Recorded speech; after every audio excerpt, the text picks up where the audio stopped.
You don't belong in this cabin, and you certainly don't belong in my seat. The screech of a woman's voice cuts through the hum of the aircraft.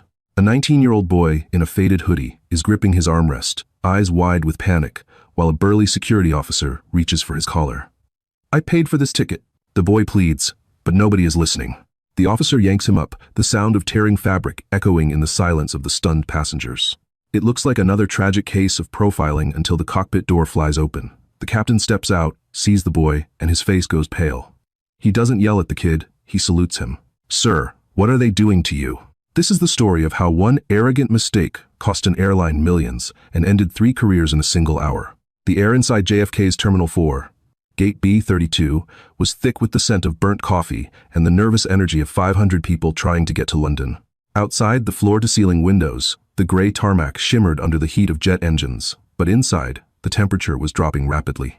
Malik Thompson adjusted the straps of his worn-out JanSport backpack. It was a relic from his sophomore year of high school, frayed at the edges and sporting a faded patch of a NASA logo. At 19, Malik didn't look like the typical clientele for Aura Atlantic's prestigious Crown class. He wore oversized gray sweatpants, a black hoodie with a bleach stain on the cuff, and scuffed Nike Dunks. He looked like a kid who had just rolled out of bed to catch a bus, not someone about to board a transatlantic flight in a lie-flat pod. He approached the gate agent, a harried-looking man named Tobias, who was aggressively typing on a terminal that seemed to be fighting back. "Boarding pass?" Tobias asked without looking up, his fingers flying across the mechanical keyboard. Malik held out his phone. The screen was cracked in the top right corner, a spiderweb fracture that distorted the QR code slightly. It might be glitching," Malik said, his voice soft. He hated conflict. He hated drawing attention to himself. "The app updated this morning and changed my seat assignment 3 times.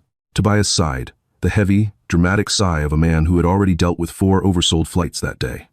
He grabbed the scanner gun and aimed it at Malik's phone. Beep. A red light flashed. "See?" Malik rubbed the back of his neck. "It did that at security too." Tobias squinted at the screen. "System says, I seat 1A. That can't be right." He looked Malik up and down, his eyes lingering on the bleach stain. 1A is reserved for global services and board members. "There must be a mistake in the algorithm. I'm going to have to move you to." Suddenly, the printer behind the desk whirred to life, spitting out a crisp, golden boarding pass. Tobias frowned. He checked his screen again. The error message had vanished, replaced by a flashing green approval code, A youth. "Exec priority." "Huh," Tobias grunted, genuinely baffled. He handed the golden ticket to Malik. "Well, kid, looks like it's your lucky day. System is hard-locking you into 1A. Don't ask me why. Just go before it changes its mind." Malik took the ticket, his heart rate spiking. He knew why, but he wasn't supposed to talk about it. Not yet. "Thanks, Tobias," he mumbled, hurrying down the jet bridge before the agent could ask any more questions. The interior of the Aura Atlantic Boeing 787 was a sanctuary of soft beige leather and ambient blue lighting. Malik turned left upon entering, moving into the hushed sanctuary of Crown Class. He found seat 1A, a private suite with a sliding door, and felt a wave of imposter syndrome wash over him. He shoved his battered backpack into the overhead bin, wedging it next to a Toomey rolling case that probably cost more than his mother's car. He sat down, sinking into the plush leather. He pulled out a sticker-covered laptop, opened a terminal window, and started typing code. He needed to finish the diagnostic patch before they landed in Heathrow. "Excuse me." The voice was icy, sharp, and dripping with disdain. Malik froze. He looked up to see a woman standing in the aisle. She was draped in a cream-colored cashmere shawl that looked like it shouldn't touch oxygen, let alone the floor of a plane. Her blonde hair was coiffed into a rigid helmet of perfection, and her fingers were adorned with enough diamonds to finance a small country. This was Beatrice Sterling, wife of a hedge fund manager, a socialite known in the tabloids for her charity galas and her temper. "Yes?" Malik asked. "You are in my seat," Beatrice said, not asking, but stating a fact of the universe. She held up her own boarding pass. It was paper, printed at home, crumpled slightly. It read 1A. Malik blinked. He looked at his golden ticket sitting on the console. "I don't think so, ma'am. The agent at the gate just gave me this. He said the system locked me in." Beatrice let out a short, incredulous laugh. She turned to the passengers behind her, a businessman in a suit and an older couple seeking an audience. "Can you believe this? The audacity." She turned back to Malik, her eyes narrowing. "Listen to me, boy. I have flown this airline since before you were born. I am a Diamond Medallion member. I booked seat 1A 6 months ago. Now, take your little computer and your laundry bag and go find your seat in economy where you belong." "My name is Malik," he said, his voice trembling slightly but holding firm. And I have a ticket. I can't move. The system won't let me. The system, Beatrice mocked, making air quotes. I don't care about the system. I care about my comfort. Flight attendant. She snapped her fingers, literally snapped them, at a passing crew member. Sarah, the lead flight attendant for the cabin, rushed over. She had a tight smile plastered on her face, the kind that didn't reach her eyes. Is there a problem, Mrs. Sterling? Yes, Sarah, there's a massive problem, Beatrice pointed, a manicured finger at Malik. There is a stowaway in my seat. Remove him. Sarah looked at Malik, then at his ticket. She saw the exec priority code and hesitated. She knew that code. It was rare. Extremely rare. But she also knew Beatrice Sterling. Beatrice had personally gotten a previous flight attendant fired for serving her lukewarm sparkling water. Sir, Sarah said gently, may I see your boarding pass? Malik handed it over. It's valid. Tobias at the gate printed it. Sarah checked her manifest tablet. She frowned. That's strange. The tablet shows Mrs. Sterling in 1A. But your ticket, it has a hard override code. Exactly, Beatrice cut in. He probably hacked it. Look at him. He's on that laptop doing God knows what. He's probably stealing credit card numbers right now. He printed a fake ticket. The accusation hung heavy in the air. The businessman in 2A closed his magazine and glared at Malik. The atmosphere shifted from awkward to hostile. I didn't hack anything, Malik said, closing his laptop. I'm working. Look, can you just call the gate? We are pushing back in 10 minutes, Sarah said, her anxiety spiking. We don't have time to reopen the gate bridge for a dispute. Sir, if the manifest says, Mrs. Sterling, I have to go with the manifest. The paper ticket might be a printing error. It's not an error, Malik insisted, his voice rising an octave. Check the back-end logs. The SQL database updates faster than the front-end tablet app. The tablet is caching old data. Beatrice laughed again. Listen to him, making up words. SQL database? Please. You're scrambling, kid. Get up. I'm not moving, Malik said, gripping the armrests. He knew if he moved, he'd be violating the protocol set by the chairman himself. He was ordered to stay in 1A to test the sensor biometrics for the entire duration of the flight. Beatrice's face turned a shade of crimson that clashed with her shawl. I am not going to ask again. If you don't get this thug out of my seat, I am calling corporate, and I will have your job, Sarah. And then I will have the police arrest him. Sarah, terrified of losing her pension, made a fatal calculation. She prioritized the loud, wealthy woman over the quiet kid in the hoodie. Sir, I'm going to have to ask you to gather your things. We can find you a seat in the back. No, Malik said. Then I have no choice, Sarah sighed. She pressed the intercom button. Captain, we have a security issue in first class. Passenger refusing to deplane or change seats. Requesting ground security assistance. Malik closed his eyes. Here we go, he thought. Just like Dad said it would happen. The sound of heavy boots thumping down the jet bridge was the only warning Malik got before the cabin air grew even tighter. Two men appeared in the doorway of the aircraft. One was a younger TSA agent who looked bored, but the man leading the charge was Officer Doug Kowalski. Kowalski was a man who wore his uniform like a suit of armor. He had a buzz cut, a neck thicker than Malik's thigh, and a badge that gleamed under the cabin lights. He was known around JFK for being efficient, which was code for aggressive. He scanned the cabin, his eyes locking onto the commotion in row 1. What's the problem here? Kowalski boomed, his voice projecting all the way to row 30. Beatrice practically leaped at him. Officer, thank God, this person has stolen my seat, forged a ticket, and is refusing to leave. He's threatening us. I didn't threaten anyone, Malik protested, standing up halfway before Kowalski stepped into his personal space, forcing him back down.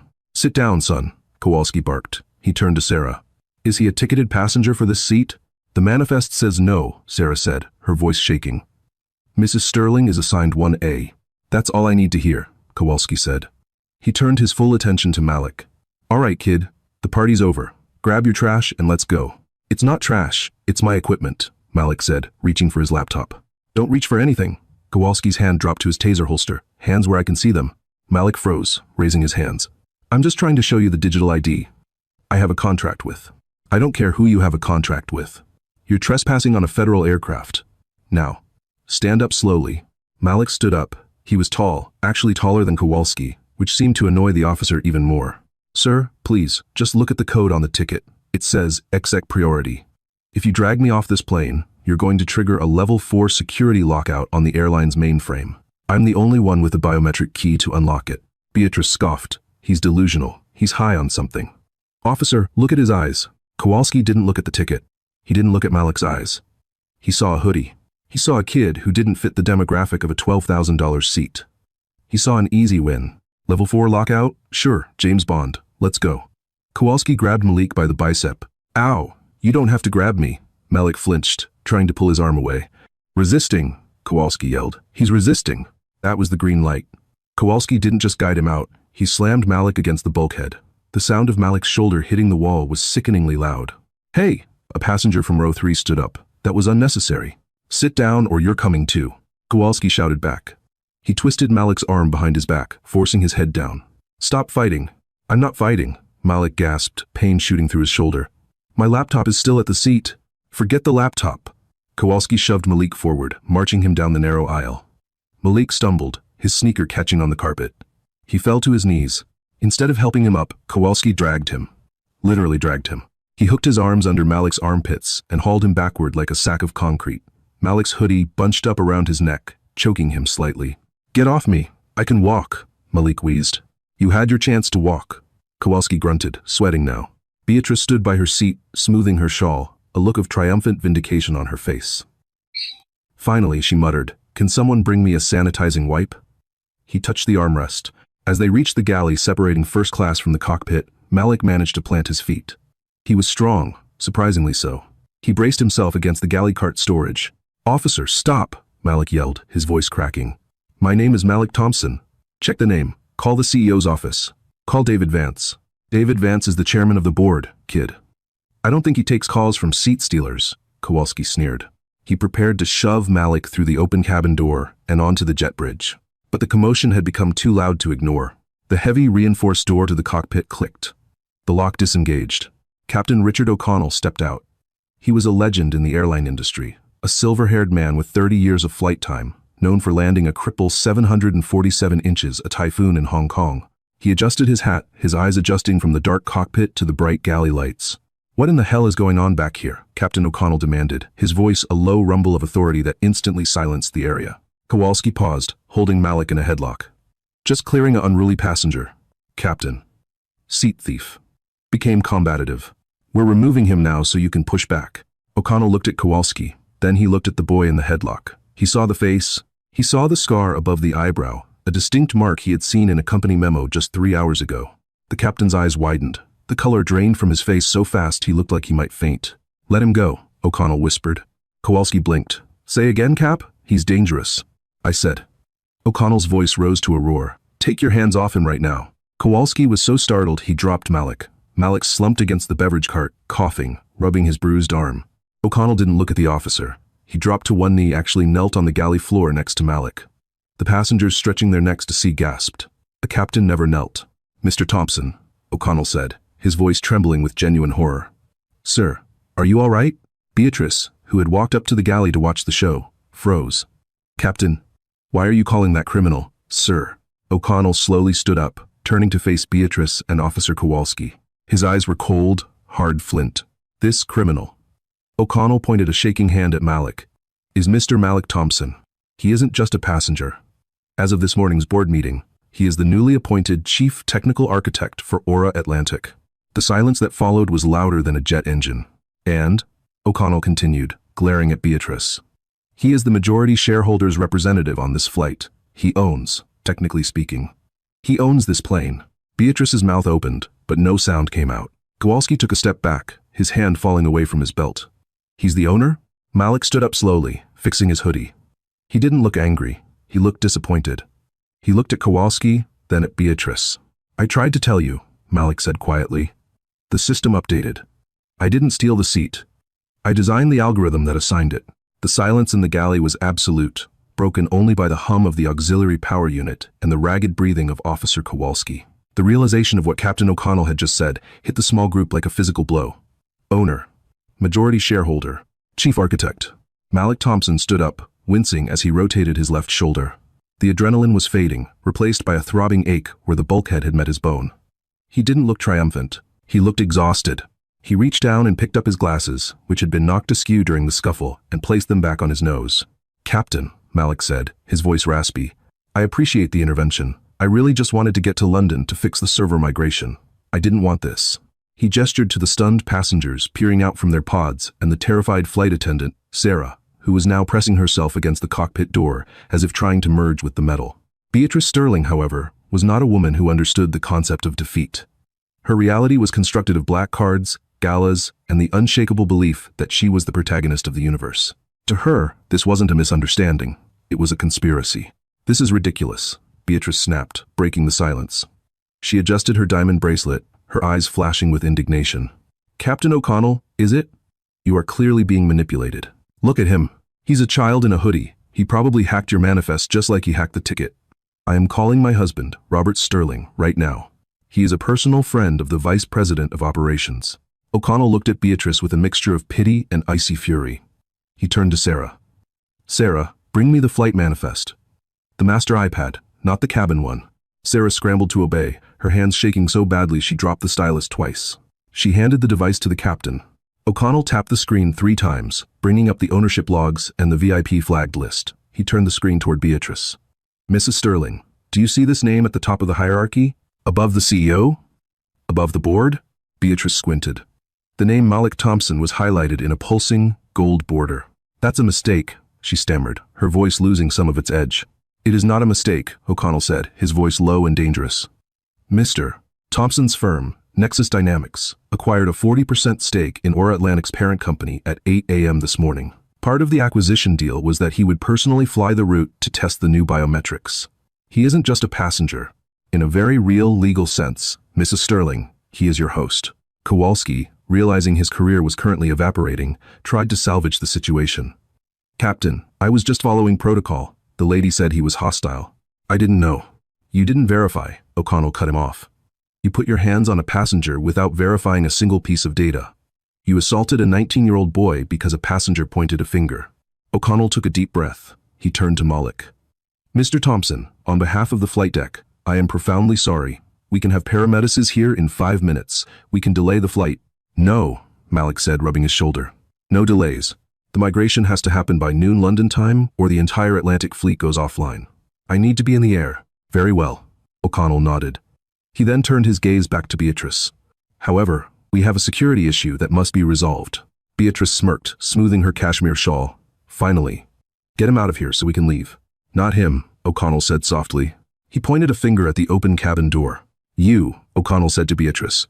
"Get off my plane." Beatrice froze. Her mouth opened, resembling a fish out of water. "Excuse me? You created a disturbance that endangered the safety of a passenger and the crew. You incited a security incident based on false pretenses. You have violated the contract of carriage. Section 9, Paragraph C. Abusive behavior toward passengers or crew." O'Connell checked his watch. "You have 2 minutes to collect your belongings and vacate seat 1A before I have the airport, police, real police, not private security, arrest you for interfering with a flight crew." "You can't do this," Beatrice shrieked, her veneer of sophistication shattering completely. "I paid $12,000 for that seat. I am a diamond medallion, and now you are a liability," O'Connell said. He looked at Kowalski. "Officer, if you want to save even a shred of your pension, you will escort Mrs. Sterling off this aircraft immediately." Kowalski didn't hesitate. He needed a win. He needed to show he followed the captain's orders. He turned on Beatrice. "Ma'am, let's go." "Don't touch me," Beatrice screamed, backing away. "I'm not going anywhere. I'll sue this entire airline. I'll buy this plane and turn it into soda cans." "Ma'am, stop resisting," Kowalski said, enjoying the irony as he reached for her expensive Toomey bag and tossed it into the jet bridge. "My bag," she wailed. Kowalski grabbed Beatrice by the elbow firmly, but with significantly more caution than he had shown Malik. Beatrice began to thrash, her heels scraping against the floor. "This is racism. This is reverse racism. You're only doing this because We're doing this because you are a danger to this flight," O'Connell boomed. "Get her off. Now." As Kowalski dragged us screaming, kicking Beatrice Sterling out of the first-class cabin, the other passengers watched in stunned silence. The businessman in 2A, who had glared at Malik earlier, slowly pulled out his phone and hit stop on the video recording he had started 5 minutes ago. He looked at Malik, then at the empty seat 1A. Malik stood there, his hoodie rumpled, his shoulder throbbing. He looked at Sarah, the flight attendant who had tried to kick him off. She was pale, tears welling in her eyes. "Mr. Thompson," she whispered. "I didn't know." Malik looked at her. He didn't scream. He didn't fire her on the spot. He just looked tired. "You didn't check," he said softly. "You just assumed." "That's the problem, Sarah. You just assumed." He walked past her, retrieved his battered backpack from the floor where Kowalski had dropped it, and sat down in seat 1A. He opened his laptop, the sticker of the NASA logo facing the cabin. "Captain," Malik said, typing a command into the terminal. "Biometrics are green. Let's fly." The flight to London was smooth, but the turbulence on the ground was just beginning. While Malik Thompson slept in seat 1A, his injured shoulder packed with ice brought by a terrifyingly attentive Sarah, the digital world was catching fire. The businessman in seat 2A was named Thomas Clark, a tech journalist for Wired magazine. He hadn't intervened during the fight because he was too shocked, but he had done something more effective. He had recorded everything in 4K resolution. 30 minutes after the wheels of the Boeing 787 left the tarmac at JFK, Clark connected to the in-flight Wi-Fi. He uploaded a 2-minute and 14-second clip to Twitter, X, and TikTok with the caption, "Aura Atlantic Security brutalizes a kid for stealing a seat." Turns out the kid is Malik Thompson, the new owner of the airline. Watch the captain destroy a Karen. Aura Atlantic Malik Thompson karma. The algorithm, much like the one Malik had designed, worked fast. Within the first hour, the video had 50,000 views. By the time the plane reached cruising altitude over Nova Scotia, it had 2.4 million. By the time the meal service, Lobster Thermidor, which Sarah served to Malik with shaking hands, was completed, the video was the #1 trending topic globally. The internet detectives went to work immediately. User at EagleEye22 posted, "I know that officer. That's Doug Kowalski. He got fired from the NYPD for excessive force 3 years ago. Why is he working airport security?" User at Investigator X posted side-by-side photos. The woman is Beatrice Sterling, wife of Robert Sterling, CEO of Sterling Capital. She's on the board of the Be Kind Charity Foundation. The irony is suffocating me. But the real damage was happening in the corporate boardrooms of New York City. At the Aura Atlantic headquarters in downtown Manhattan, the mood was apocalyptic. The PR war room was in chaos. Phones were ringing off the hook. CNN, BBC, Fox News, TMZ. Everyone wanted a statement. Arthur Pendleton, the CEO of Aura Atlantic, stared at the massive monitor on the wall. It was playing the video on loop. He watched Kowalski drag Malik. He watched the captain kneel. He watched Beatrice scream. "Tell me this is a deepfake," Arthur whispered, loosening his tie. "Please, tell me AI generated this." "It's real, sir," said Jessica, the VP of Public Relations. She looked like she hadn't slept in a week. "We have confirmation from the cockpit." Captain O'Connell filed an incident report mid-air via ACARS. Arthur put his head in his hands. "Do we know the extent of the injury?" "The boy. Malik, he's the key to the merger. If he pulls out, the stock tanks. We lose the liquidity injection. We go bankrupt in 6 months." "It gets worse," Jessica said, tapping her tablet. "Robert Sterling is on line 1. He's furious that we kicked his wife off the plane. He's threatening to pull his hedge fund's investment." Arthur laughed. It was a dry, hollow sound. "Put him on speaker." Jessica pressed a button. "Mr. Sterling, you are on with Arthur." "Arthur!" Robert Sterling's voice boomed through the conference room. "What the hell is going on? My wife called me from the terminal in tears. She says some thug assaulted her, and the captain sided with him. She's been banned from the airline. Do you know how much money I move through your cargo division?" Arthur Pendleton stood up. He had been a CEO for 20 years. He knew when to fold, and he knew when to fight. He looked at the video, freeze-framed on Malik's pained face. "Robert," Arthur said, his voice surprisingly steady. "Have you seen the video?" "What video? I don't have time for TikToks." "You should make time," Arthur said. "Because your wife didn't just get kicked off a plane, she just assaulted the single most important shareholder in this company. She racially profiled a genius, Robert. And she did it on camera." "Aye," she said, "he was stealing the seat." "He owns the plane, Robert," Arthur shouted, losing his composure. "He owns the damn plane. And right now, the entire world is watching your wife call a 19-year-old billionaire a thug. If I were you, I wouldn't be threatening to pull funding. I'd be calling a divorce lawyer or a crisis management team, because the internet is coming for you." Arthur signaled Jessica to cut the line.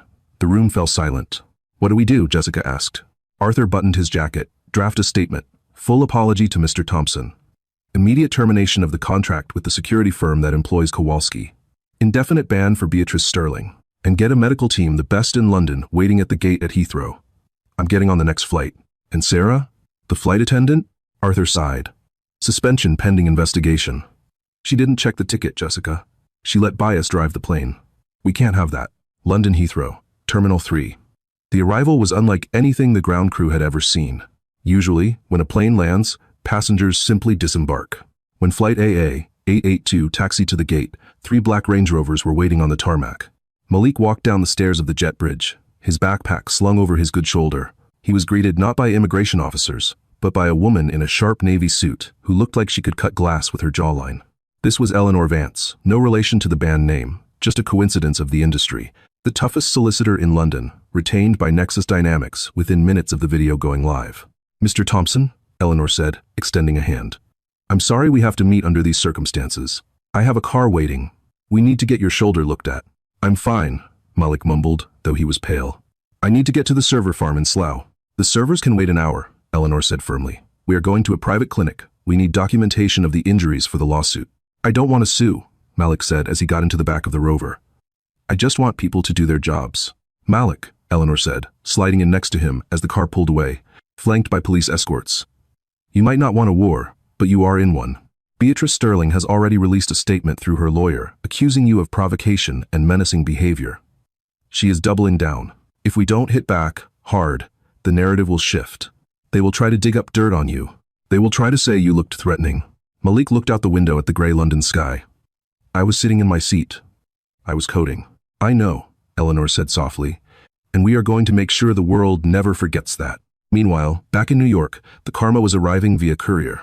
Beatrice Sterling was sitting in the VIP lounge of JFK. She hadn't left the airport yet, refusing to leave until she got an apology. She was sipping a martini, furiously texting her friends, trying to spin the story. "Can you believe it? Some affirmative action hire took my seat and the captain was clearly sleeping with the flight attendant or something. Total disaster." She looked up as two men in dark suits approached her table. They weren't airline staff. They held briefcases. "Beatrice Sterling?" one of them asked. Finally, she huffed. "Are you the concierge? I need a rebooking on the next flight to London, and I expect an upgrade to the residence suite for my trouble." The man placed a letter on the table. It bore the seal of the Port Authority of New York and New Jersey and another logo. Sterling Capital, Board of Ethics. "Mrs. Sterling, I am not a concierge. I am serving you with a notice of trespass for JFK Airport, effective immediately. Your behavior on the aircraft has been classified as a Level 3 security threat." Beatrice laughed. "You can't ban me from an airport. Do you know who my husband is?" The second man stepped forward. "I represent your husband's firm, Mrs. Sterling. Robert has asked us to inform you that due to the significant negative exposure resulting from your actions today, the board has voted to remove you from the Be Kind Charity Foundation, effective immediately." Beatrice's glass shook in her hand. "Robert wouldn't do that. Mr. Sterling is currently on CNBC trying to explain why his wife assaulted the owner of Aura Atlantic," the lawyer said dryly. "He is somewhat occupied. Furthermore, your access to the Sterling Capital corporate accounts has been frozen pending a review of potential liabilities." "Liabilities?" Beatrice whispered. "Mrs. Sterling," the lawyer said, leaning in. "You cost the airline's stock price 4% in 2 hours. That is a loss of roughly $300 million in market cap. They are going to sue you. And frankly, your husband isn't inclined to pay for it." Beatrice looked around the lounge. People were staring, not with envy, as she was used to, but with disgust. A woman at the next table held up her phone, recording her. "Please," Beatrice whispered, shrinking into her chair. "Stop filming me." "You wanted an audience, Mrs. Sterling?" the woman said, zooming in. "Now you have one."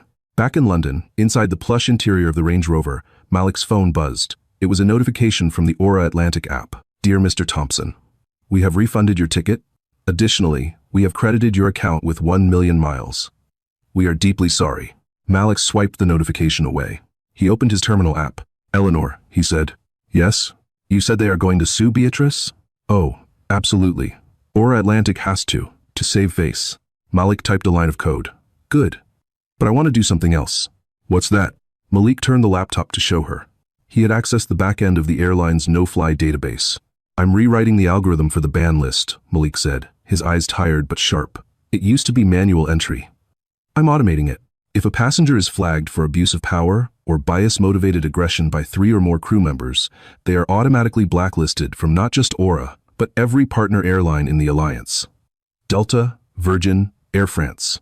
All of them." He hit enter. "Beatrice isn't just banned from Aura," Malik said, closing the laptop. "She's walking home." The fallout wasn't a ripple. It was a tsunami that crashed down on the lives of everyone involved before the sun had even set over the Atlantic. While Malik was in London, navigating the sterile corridors of a private medical clinic with Eleanor, who we will now refer to as Miss Graves to avoid any confusion with band names, the situation in New York was devolving into a legal bloodbath. Officer Doug Kowalski sat in a small, windowless room in the basement of JFK's Security Operations Center. The fluorescent light buzzed overhead, a a sound that seemed to drill directly into his skull. Across from him sat two men, an internal affairs investigator for the Port Authority and the regional director of the private security firm Titan Shield that employed him. "I followed protocol," Kowalski said for the 10th time, wiping sweat from his upper lip. "The passenger was non-compliant. The flight crew requested removal. I removed him." The regional director, a man named Henderson with eyes like flint, slid a tablet across the metal table. "Protocol, Doug? Protocol dictates you verify the identity of the subject. Protocol dictates you de-escalate. Watch this." He pressed play. It wasn't the viral video from the passenger. It was the footage from Kowalski's own body camera, which he had forgotten to turn off in his panic. The video showed Malik sitting calmly. It showed his hands raised. It recorded the audio perfectly. "I'm not fighting. My laptop is still at the seat." Then came the crunch, the sickening sound of Malik's shoulder hitting the bulkhead. "That," Henderson said, pausing the video on the frame of Kowalski's hand around Malik's throat, "is not removal. That is aggravated assault." "And do you know who you assaulted, Doug?" "A kid in a hoodie," Kowalski muttered, defensive but shrinking. "You assaulted the single largest individual investor in the aviation sector this quarter," Henderson said, his voice quiet and deadly. "Titan Shield has just lost its contract with Aura Atlantic. That is a $40 million contract, Doug. Gone. Because you wanted to play tough guy for a lady in a cashmere shawl." Kowalski went pale. "I can fix this. I'll apologize." "You're not going to apologize." The internal affairs officer spoke up. "You're going to be booked. The Queen's district attorney just called. They're charging you with assault in the second degree and civil rights violations." "You're done, Kowalski. Put your badge on the table." Meanwhile, in a penthouse overlooking Central Park, the atmosphere was even colder. Beatrice Sterling paced the length of her Persian rug, a glass of scotch in her hand. Her phone had been ringing non-stop for 6 hours. She had finally turned it off. She was waiting for her husband, Robert, to come home and fix this. Robert always fixed things. He knew judges, he knew senators. The elevator doors slid open. Robert Sterling walked in. He didn't look angry, he looked defeated. He was followed by a woman Beatrice didn't recognize, a sharp-suited attorney holding a thick file. "Robert," Beatrice rushed to him. "Thank God, you have to sue that airline. They humiliated me. That captain. He treated me like a criminal." Robert didn't hug her. He walked past her to the liquor cabinet and poured himself a drink, his back to her. "Robert?" Beatrice's voice trembled. "Beatrice," Robert said, turning around. "Do you know what the board of directors did today?" "They're idiots," she scoffed. "They'll calm down.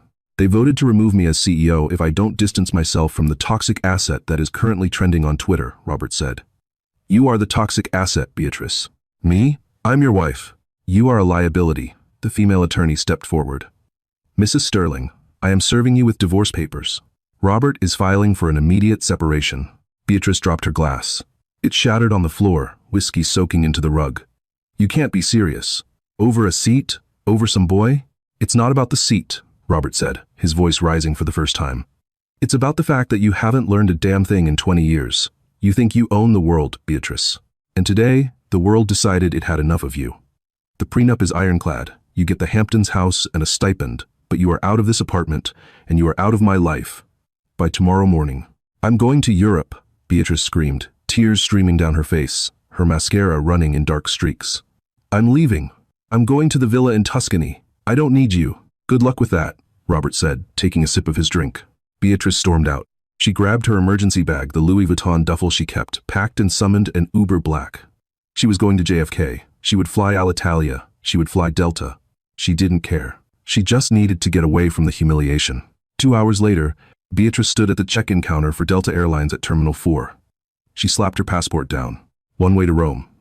"First class," she demanded, her eyes red and puffy. The agent, a young woman named Chloe, typed in the name. She paused. She typed it again. A frown creased her forehead. A red dialog box had popped up on her screen. It was a Global Alliance security flag. "I'm sorry, Mrs. Sterling," Chloe said, looking up. "I can't issue this ticket." "Why not? Is the flight full? I'll pay double." "No, ma'am. The system. It says you are on the no-fly list." "That's impossible," Beatrice shrieked, drawing stairs from the line behind her. "That was Aura Atlantic. This is Delta. You are a different airline. We share a security database, ma'am," Chloe explained patiently. "It appears a Level 4 ban was initiated 3 hours ago. The code is aggravated interference with flight crew and owner. It's a hard lock, Mrs. Sterling. I can't override it." "Who initiated it?" Beatrice demanded, slamming her hand on the counter. Chloe turned the screen slightly. "It says the request came from the Chief Technical Architect's office, a Mr. Malik Thompson." Beatrice froze. The name hung in the air like a curse. He can't do that, she whispered. Actually, Chloe said. He built the system. He can do whatever he wants. Security began to walk toward the counter. Beatrice saw them coming. For the first time in her life, she didn't argue, she didn't scream. She simply took her passport, turned around, and walked out of the airport into the cold New York night, realizing she had nowhere to go. 6 months later, the sprawling glass and steel headquarters of Aura Atlantic in London was buzzing with activity. The Thompson migration, as the tech world called it, was complete. The airline now ran on the most sophisticated biometric and logistical software in the world. Delays were down 40%. Lost luggage was virtually non-existent. Malik Thompson sat in his office on the 40th floor. He wasn't wearing a suit. He was wearing a fresh black hoodie and clean sneakers. He spun a pen between his fingers, looking at the document on his desk. It was a settlement agreement. After the incident, Malik had sued Titan Shield, the security company, and Beatrice Sterling personally. Titan Shield had settled out of court to avoid a public trial that would reveal their training negligence.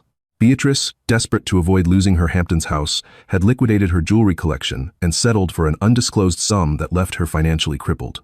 The check on Malik's desk was for $8.5 million. There was a knock on the door.